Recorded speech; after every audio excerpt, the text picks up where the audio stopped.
Om terus nyak mumu jenengan senengane susu blirik yo. Apa meneh iki? Monggo.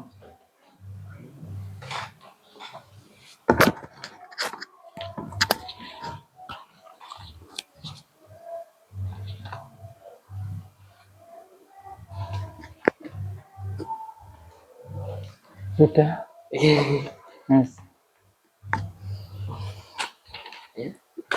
Siapa yang ngawiti? Monggo perkenalan, menyampaikan tujuan. Nanti berapa pertanyaan siapa, jadi semua ikut ngomong. Kenal dulu ya. Ya, sampean misalkan perkenalan dan buka dari mana, tujuannya apa, nanti masih sing tanya berapa pertanyaan, masih sing tanya berapa pertanyaan gitu. Oke, assalamualaikum warahmatullahi wabarakatuh. Perkenalkan, kita dari kampus Unun Sunan Giri Bojonegoro. Kedatangan kami ke sini di SMP 1 Bangilan ingin mewawancarai dan observasi terkait dengan permasalahan atau teknik yang digunakan untuk menangani siswa, terutama di bidang belajar. Oke, sebelumnya mohon maaf Pak, ini kan kalau mboten ngetos nggak tahu nama lengkapnya sampean nih. Boleh tanya Pak? Oke. Terima kasih. Di sini saya selaku pihak yang ditugasi Bapak Kepala Sekolah setelah menerima surat dari mas-masnya ini dari Unugiri Bojonegoro. Selaku guru BK saya Randy Adam. Jadi di sini guru BK-nya ada 3. Saya sendiri Pak Randy Adam yang mengajar kelas 7, kelas 8 dengan Pak Asep Muslim, yang kelas 3 dengan Bu Sri Atunimah. Jadi dari surat yang dikirim kami sangat menerima secara terbuka untuk melakukan wawancara terkait permasalahan dan teknik yang digunakan dalam menangani. Cuman sebelum mengarah ke permasalahan ada beberapa batasan yang mungkin perlu saya sampaikan supaya nanti tidak terjadi miskomunikasi. Bahwasannya mungkin bisa jadi ada hal-hal yang memang tidak boleh saya ungkapkan secara keluar, mengingat azas kerahasiaan yang dipegang selaku guru BK. Iya. Untuk pendidikannya Bapak boleh tahu dari mana seperti itu, latar belakang pendidikan seperti itu loh Pak. Kalau latar belakang pendidikan, terakhir saya S1 di Universitas Negeri Surabaya, jurusan bimbingan dan konseling. Kalau kemudian dilanjutkan dengan PPG, pendidikan profesi guru, itu juga jurusan bimbingan dan konseling di Universitas Negeri Malang. Di Malang Pak di Malang. Ya untuk berarti sudah lama Pak di sini? Kalau di SMP 1 Bangilan kebetulan ikut tes CPNS 2019 dan lolos. 2019 langsung lolos. Jadi 2019 dulunya sebelum di sini dulunya GTT di SMA Negeri 1 Tuban, ikut tes CPNS pertama kali 2019. Kebetulan kok lolos di SMP 1 Bangilan sampai sekarang 7 tahun kurang lebih. Langgeng ketemu Riki. Oke Pak, niki langsung masuk mawon ke intine. Untuk permasalahan di sekolah ini Pak, permasalahan belajar siswa-siswa SMP Bangilan 1 ini untuk paling banyak, paling umum itu apa saja Pak? Jadi memang kalau permasalahan nggak memungkiri ya, semua sekolah, bahkan sekolah favorit nomor 1 pun itu pasti punya permasalahan. Itu pasti yang pertama. Dan permasalahan itu kan beragam, sehingga kita sendiri di BK itu kan belajar 4 bidang, bahkan dikembangkan ada yang 6 bidang, kekeluargaan dan keberagamaan kan gitu. Kalau memang fokusnya kita di belajar, sampai detik ini kita masih menanggung dampak COVID, lost learning. Jadi karena kemarin kita sempat COVID, kemudian anak-anak sempat belajar daring di rumah, itu membuat paling utama motivasi belajar mereka benar-benar turun. Jadi seolah banyak yang bagaimana kita melihat motivasi belajar kan susah diukur. 1, sering tidak masuk. Itu kan diantaranya paling banyak karena malas sekolah, malas belajar. 2, sering banyak keluhan guru mapel. Ini tidak mengerjakan tugas. Ini tugasnya tidak lengkap, kurang. Itu juga karena motivasi belajarnya juga kurang. Atau bisa jadi anak tidak masuk di hari-hari tertentu karena memang kesulitan di mapel-mapel tertentu. Nah, itu kan permasalahan-permasalahan yang memang terfokus kepada pembelajaran dari sisi anaknya internal karena motivasi belajarnya. Dari sisi eksternal, yaitu tadi masalah itu bisa muncul karena kurikulum kita yang terus berubah-ubah. Oh iya, pasti Dari ya, betul. kemarin hybrid, daring luring karena COVID, berubah di kurikulum Merdeka. Kurikulum Merdeka pun di dalamnya masih banyak digodok, terus muncul TKA dan sebagainya yang tidak ada, itu secara eksternal. Jadi kalau kita masalah belajar internal itu tadi, utamanya yang paling umum adalah motivasi belajar, meskipun ada masalah lain, contohnya misalkan kurang memahaminya tentang gaya belajar dirinya sendiri, sehingga kesulitan mengikuti pembelajaran itu, tapi persentasenya kan sedikit. Kalau motivasi bisa dikatakan di persentase di sini ya, dari 100% itu kasus masalah belajar itu hampir 50%. Anak sini mengalami itu, entah itu dari ringan, sedang maupun berat. Ringannya apa? Ringannya itu misalkan masih beberapa PR tidak dikerjakan. Beratnya sampai apa? Sampai males berangkat sekolah karena merasa males belajar itu. Untuk kan yang banyak kan kayak bolos, tidak mengerjakan tugas gitu Pak ya. Betul. Itu biasanya sejauh ini Pak ya, yang Bapak kan udah lama di sini, sejauh ini faktor yang menyebabkan anak tersebut tidak mengerjakan tugas, terus kayak nggak masuk sekolah itu seperti apa Pak? Pernah kayak ada sesi konseling lah kepada siswa?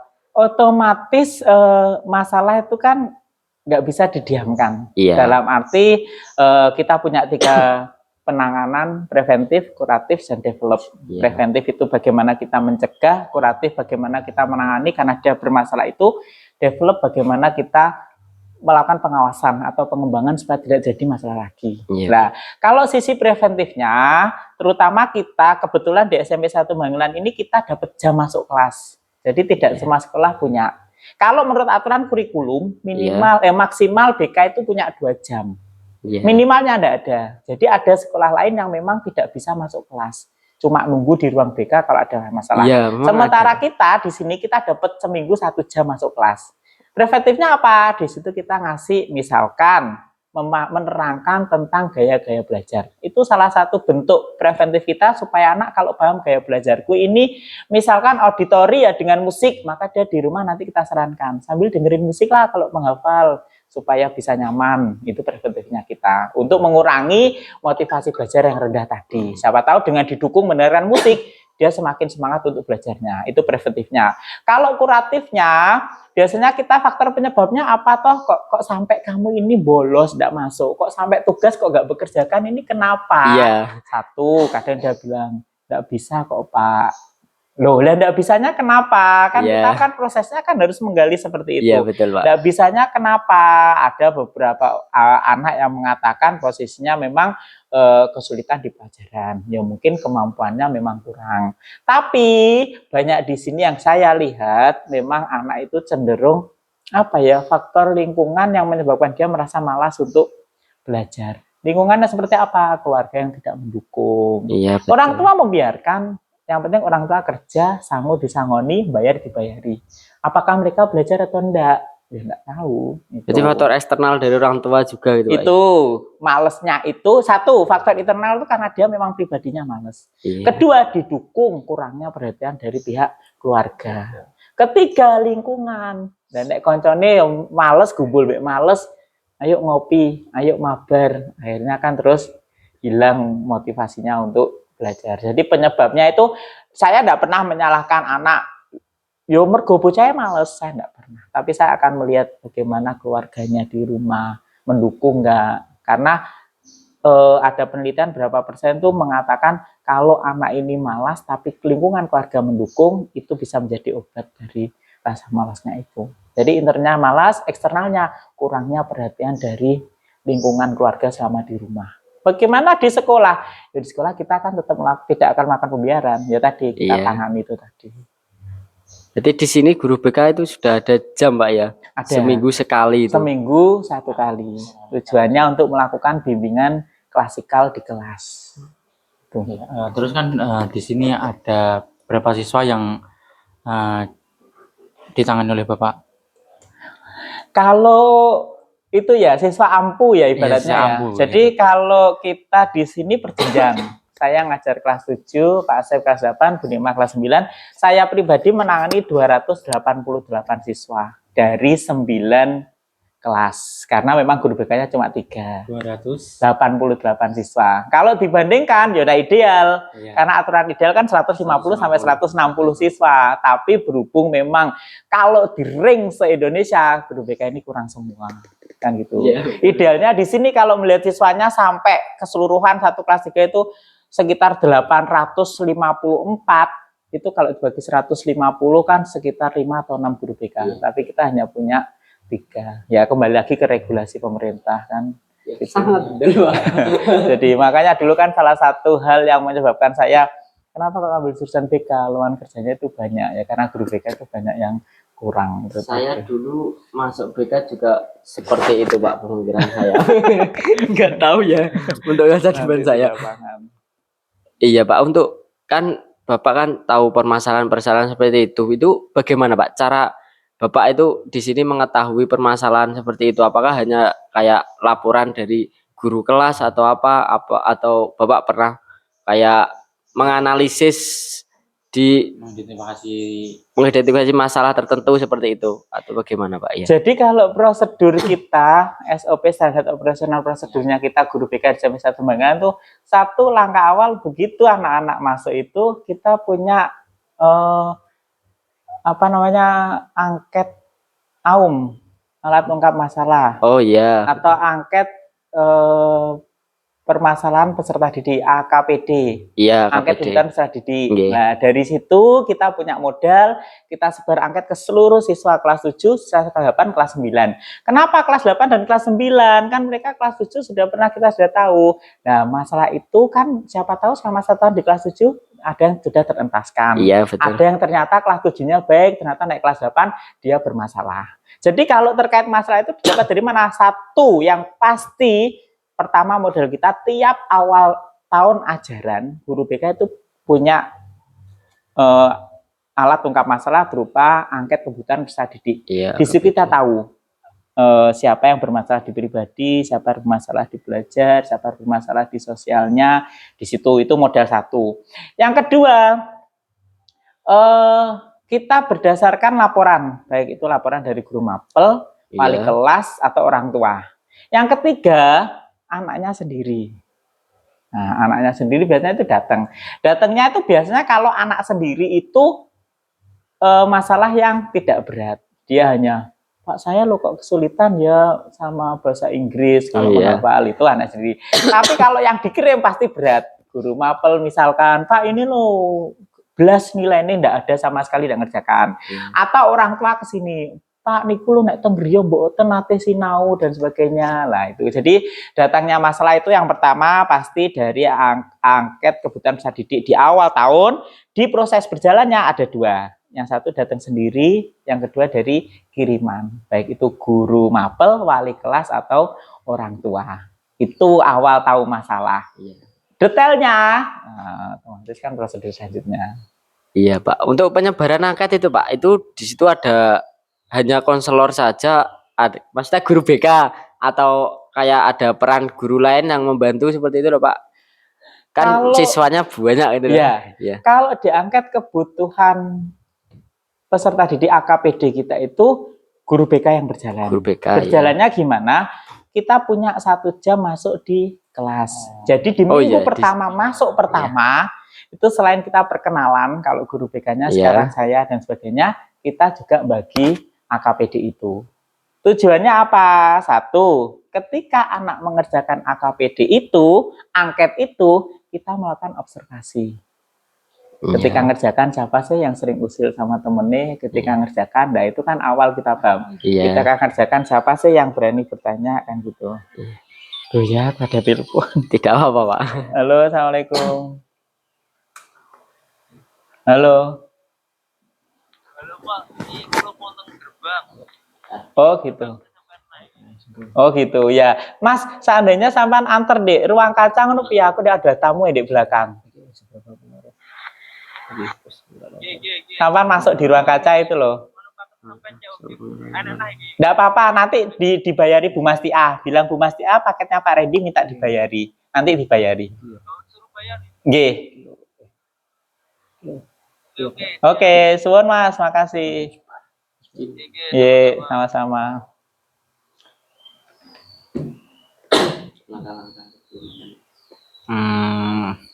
Mungkin untuk langkah-langkah sebelum memberikan layanan, kan setelah identifikasi masalah, waktu penanganan siswa-siswa yang dalam artian butuh bantuan itu Pak, pasti ada langkah-langkahnya.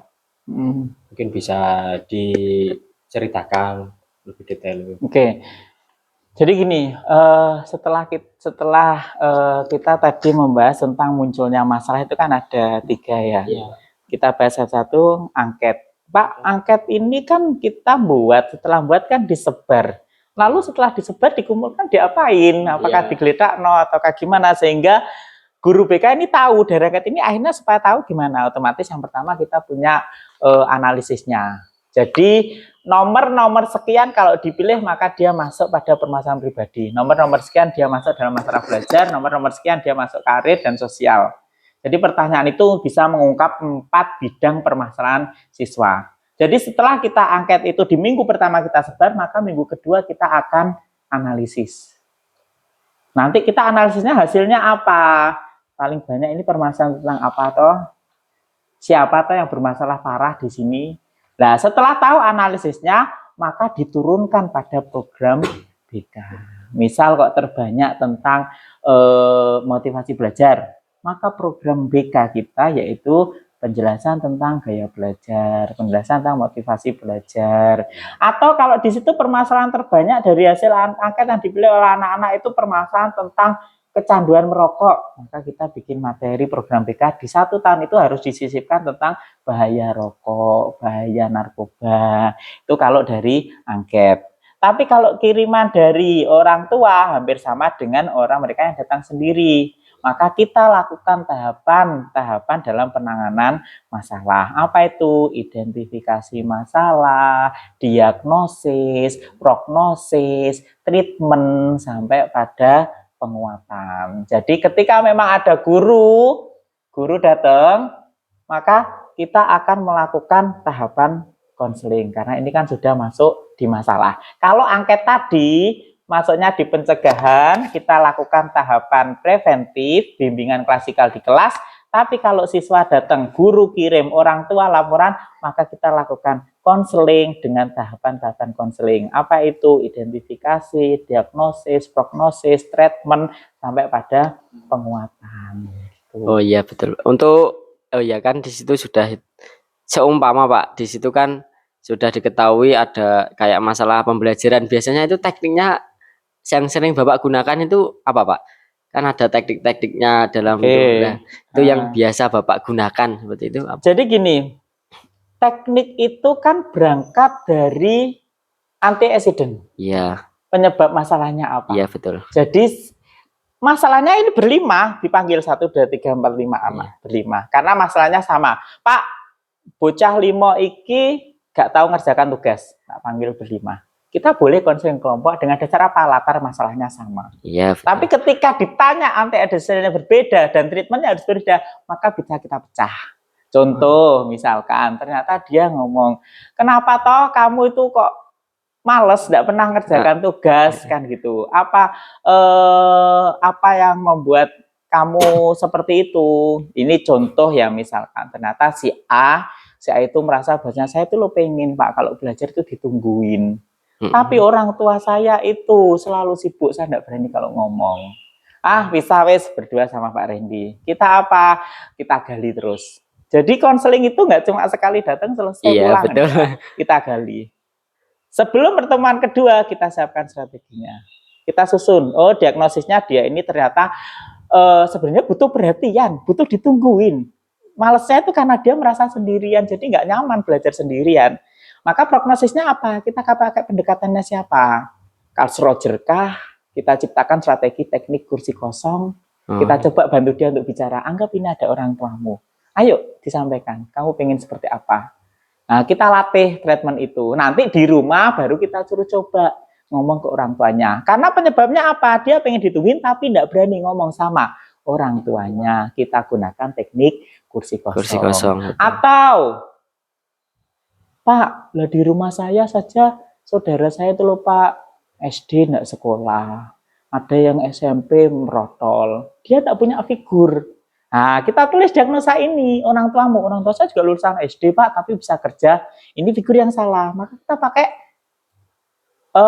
Bandura. Apa itu? Model. Permodelan. Kita cari, coba, ada orang tamu wes, kamu punya nggak Pak D, Bude yang sukses? Misalkan jadi dokter karena sekolah tinggi. Itu yang kamu tanya. Kenapa dia kok semangat sekolahnya?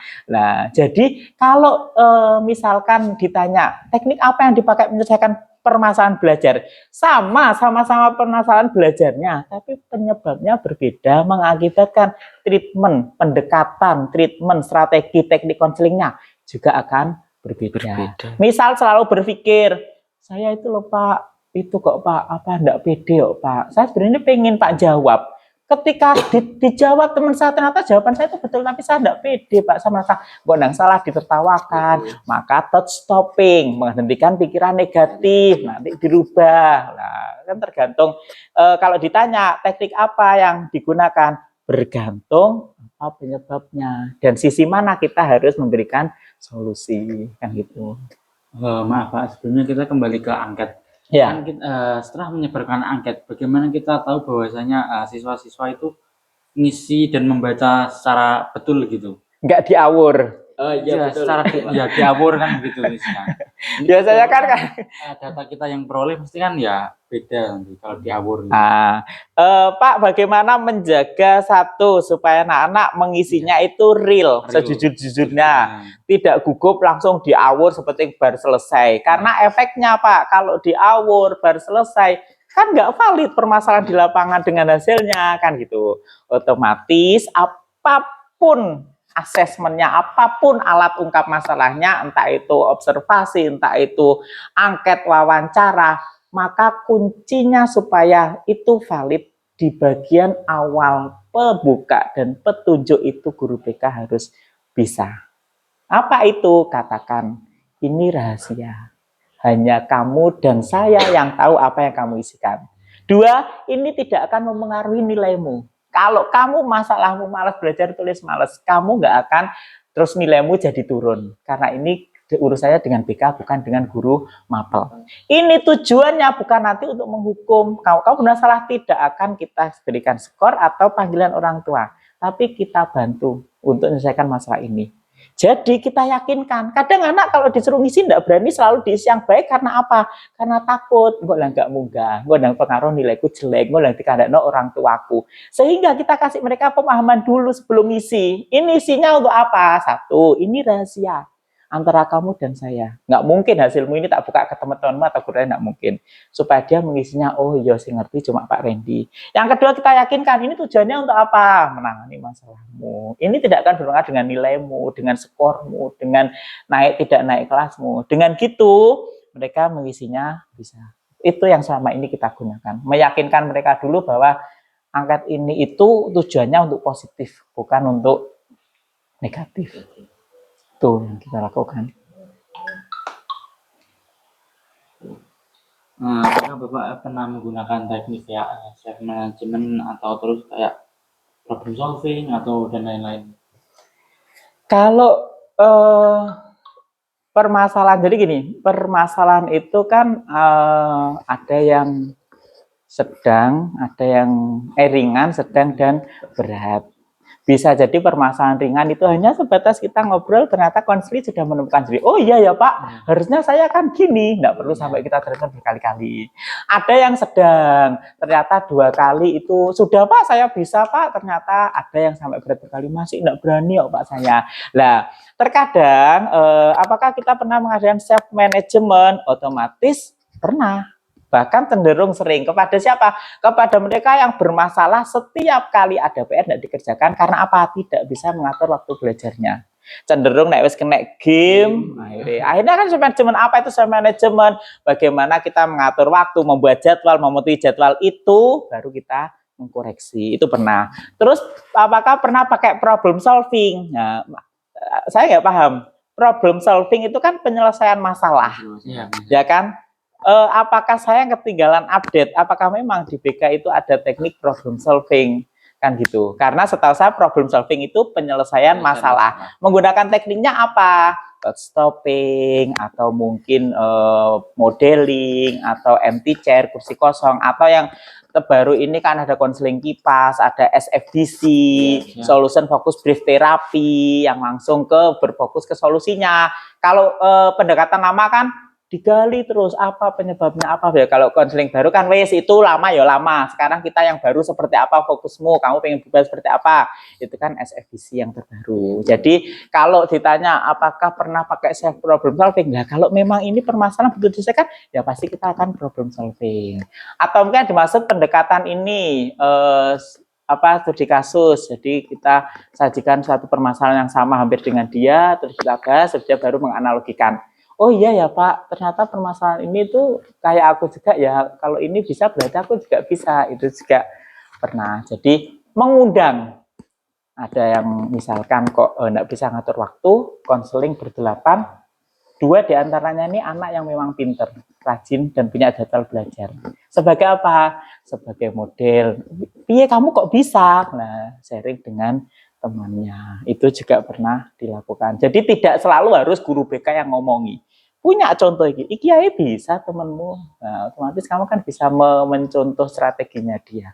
Itu juga pernah kita lakukan semacam itu.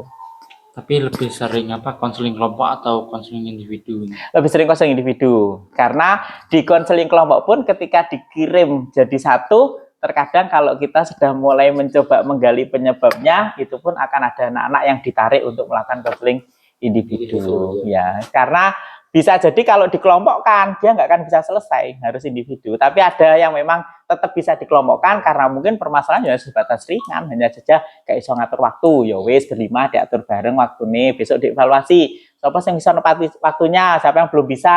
Nah itu kan beda-beda.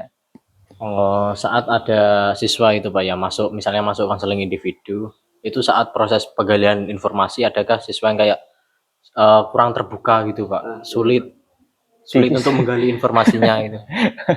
Ya mendel, jadi kadang itu ada anak istilahnya meneng, Ya, introvert, ya kurang terbuka, tidak mau jawab sampai kita pegel karena kita kan dituntut ibarat kata kalau animenya guru BK itu kan mulutnya kecil, telinganya besar banget karena kita dituntut lebih banyak mendengar daripada berbicara. Kan itu. Yang kedua kita kan juga terikat asas kesukarelaan, keterbukaan. Jadi kita kan nggak boleh maksa. Ngomong lagi kena apa itu kan nggak boleh. Jadi harus mereka sukarela bercerita, harus mereka terbuka. Nah kalau itu strateginya kita itu, strateginya aku ya pribadi ya, strategi itu ya sabar. Bisa jadi 3 kali konseling itu, salam. Nggih, sekedap Bu nggih. Jadi bisa jadi kalau di teori itu tahap pertemuan pertama itu gali, pertemuan kedua kita strategi. Kalau menghadapi anak seperti itu 3 kali pertemuan ini masih menggali terus. Karena kenapa? 1, di pertemuan pertama ini masih enggak ngomong, kita wes coba pancing atau bahkan kita akan masukkan di ruang konseling individu ya berdua saja, itu masih usulan. Terus yang kedua kalau introvert itu selain mereka tidak mau mengungkapkan, sulit mengungkapkan, yang kedua bisa jadi kadang yang tidak mau mengakui. Nah, apa jangan-jangan kamu ini tidak bisa toh? Enggak Pak. Padahal ya kita akhirnya kan kesulitan diagnosisnya ini. Ketika kita melakukan dalam teknik-teknik KAP, komunikasi antar pribadi itu kan ada yang namanya konfrontasi, klarifikasi. Lah itu kita lakukan kan akhirnya butuh waktu yang lama. Karena apa? Dia tidak secara sukarela, tidak secara terbuka langsung gamblang. Iya kok Pak, saya itu gini, enggak Pak, enggak tahu Pak, enggak tahu Pak. Lah kita terkunci di situ. Akhirnya, yo sabar-sabari kita, wes besok kita ketemu lagi ya ngobrol lagi, wes besok kita ketemu lagi ya ngobrol lagi. Bisa sampai beberapa pertemuan itu hanya untuk menggali dia penyebabnya apa itu pernah. Untuk teknik teman sebaya mungkin pernah dilakukan Pak, kan kadang kan anak siswa peserta didik yang introvert itu kan pasti punya satu teman yang biasanya mereka percayai gitu loh Pak. Maksudnya Ya, mereka tahu. cerita apapun itu ke satu teman itu saja. Mereka ke orang lain itu nggak mau terbuka sama sekali. Biasanya seperti itu. Apakah pernah Pak? Oke. Jadi ada dalam dunia pendidikan itu ada yang namanya istilahnya peer teaching, ya kan, pembelajaran sebaya atau tutor sebaya. Iya betul. Meskipun di mapel juga bisa dipakai. Jadi kalau temannya yang bisa, kenapa kok itu dilakukan? Karena bisa jadi anak ini lebih paham ketika dengan temannya, lebih berani ketika dengan temannya ketimbang dengan gurunya. Nah, di sini tuh mayoritas beberapa anak yang memang kita tugaskan itu dari pengurus OSIS. Oh, seperti tugaskan apa? Satu, melihat apakah di kelas ini adakah perubahan yang janggal. Nah, coba kita laporkan ke kita. Misal, Pak ini sudah beberapa hari diam terus kok Pak. Biasanya guyon. Nah, itu ada, kita punya semacam itu. Atau misalkan gini, kita panggil tadi kayak gitu bener. Kita panggil, enggak Pak, enggak tahu Pak. Otomatis temannya yang lain kita panggil, ya kan? Kita ajak, siapa sih yang sebangku dengan iki? Siapa sih biasanya nyeblak, ngonton mbak iki? Nah, coba Pak Rendi, iku ya. Kamu jangan bilang kalau suruh Pak Rendi. Coba kamu gali. Atau kamu tahu enggak? Kadang temennya itu belum tak suruh gali. Itu Pak, dia itu. Nah, gitu kita sendiri. Cuman kalau pakai konseling sebaya, maka tugas utama kita adalah menjaga orang ketiga ini. Jadi misal katakanlah ini bahas kasus lain ya, misal kasus terus ada yang laporan, itu tak panggil.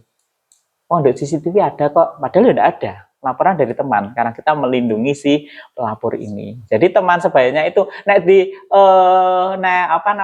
teman sebaya tak pesen nih. Kok nek tanya, laporan Pak Dio? Enggak laporan Pak Rendi. Nah, ketika aku menghadapinya pun terus aku bilangnya gini, aku ngelihat kalau lewat depan kelasem kamu diem aja kok, padahal dapat laporannya dari dia. Ya aku ya enggak tahu, tapi aku bilangnya itu anak-anak kadang itu namanya anak-anak ya musuh mereka ya percaya meskipun orang bilang aku kadang kalau enggak gitu ya kita enggak apa-apa wong Pak Rendi lo punya videonya ada di TV, kamu sering di depan kelas kalau jam kosong kok enggak di kelas, aku ada kok, tapi kan tadi pengen tahu dari kamu kenapa. Nah itu seperti itu kita gunakan untuk anak-anak yang memang zaman mengatakan misalnya introvert lah, susah mengungkapkan lah. Kadang katanya kan enggak tahu. Wis itu kata kunci yang mandek terus kita apakan kan gitu. Balik saja.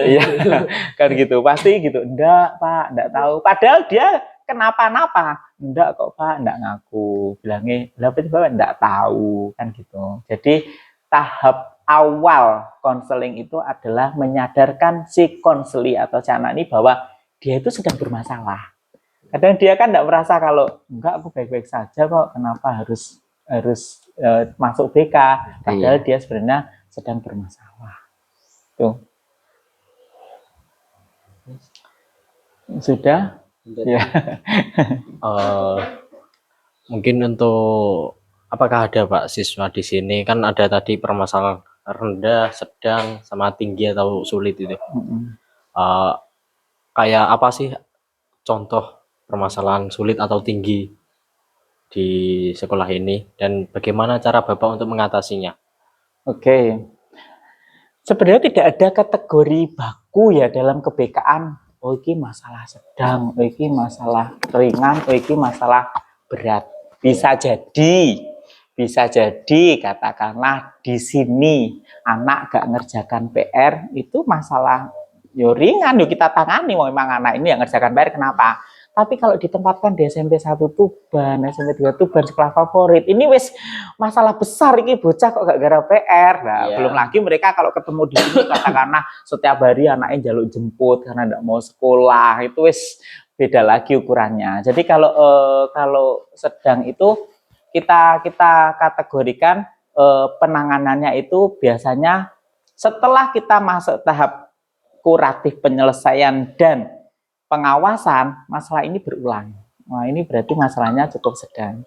Wis ditangani, dia wis mau ngerjakan, tapi kok laporan datang lagi, loh kok kumat lagi. Lah ini berarti kita evaluasi ini masalahnya sudah tidak ringan, ini masalahnya sedang, kita evaluasi ini apa yang salah, apakah pendekatanku keliru, treatmentku keliru, atau anak ini memang masih perlu diawasi terus.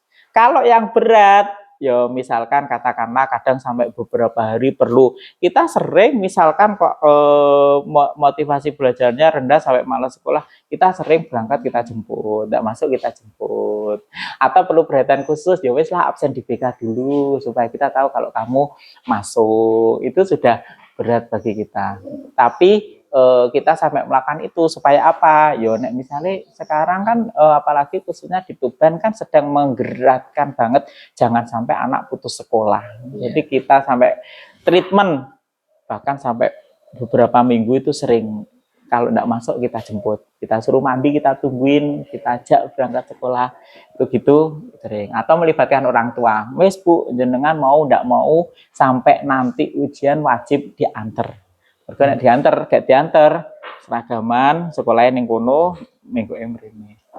Itu treatment yang kita katakan berat itu nek wis sampai terus males budal sekolah itu sudah kita katakan berat. Tapi nek masih gak nggarap PR ini masih ringan. Nek berulang berarti ini sedang.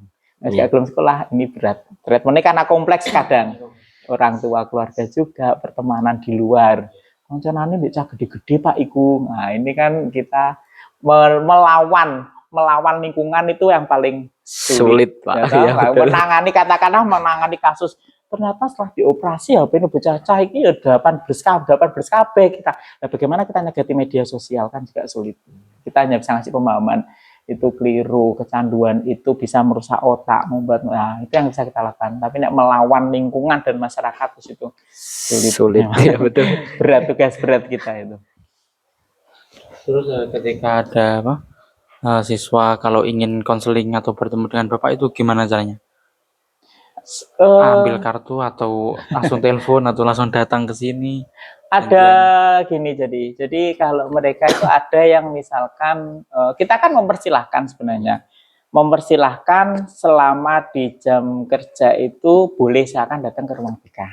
Tapi ketika datang kita tanya khususnya kalau di jam pelajaran. Nah, apa enggak ada gurunya kan gitu. Enggak kok Pak, jam kos kasih tugas saya sudah selesai. Oh ya, mau cerita apa? Kita layani. Atau di jam istirahat ke sini kita layani. Atau misalkan bisa ada kasus tiba-tiba WA. Assalamualaikum Pak Randy, saya ini dari kelas ini, saya kemarin ada masalah ini. Oh ya sudah kalau gitu besok ketemu di ruang BK ya. Jam berapa Pak? Itu bisa bentuk janjian gitu baru datang. Karena terus terang kalau saya pribadi meskipun dulu waktu PPG itu punya satu karya inovatif konseling digital di mana kita membuka konseling secara digital, terus terang saya merasa tidak seefektif kalau tatap muka. Iya, karena di ilmu psikologinya kita kan juga diajari bagaimana mendengar apa yang nampak bukan apa yang diucapkan. Kerutan dahi, gerakan mata, jeda kata per kata, empati. Nah, itu kan kita bisa melihat iki lagu iki wujud ini, dari situ kan kita kelihatan. Sehingga konseling digital pun tak tutup. Saya lebih senang kalau janjian, ayo besok ke BK kita ngobrol langsung aja kan gitu. Sekali, dua kali ditatar pasti iya Pak, enggak Pak, sebenarnya gini. Nah, itu dari cara menghindari tatapan mata kita itu akan kelihatan anak-anak itu dalam mengungkapkan masalahnya. Boleh lihat contoh angket tadi Pak? Oh, AKPD ya? Ya, contoh angket atau tak carikan AKPD-nya kita.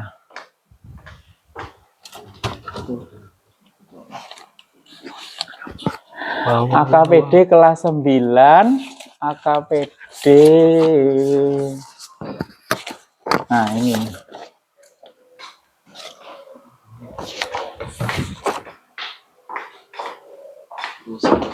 Kenapa AKPD-nya ditulis kelas 9? Karena kelas 7, kelas 8, kelas 9 itu beda.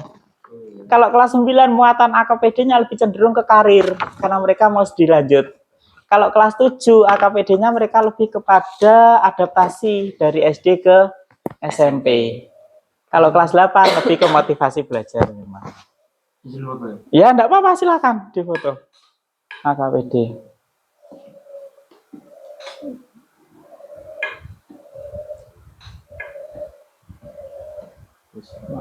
Terus selain AKPD,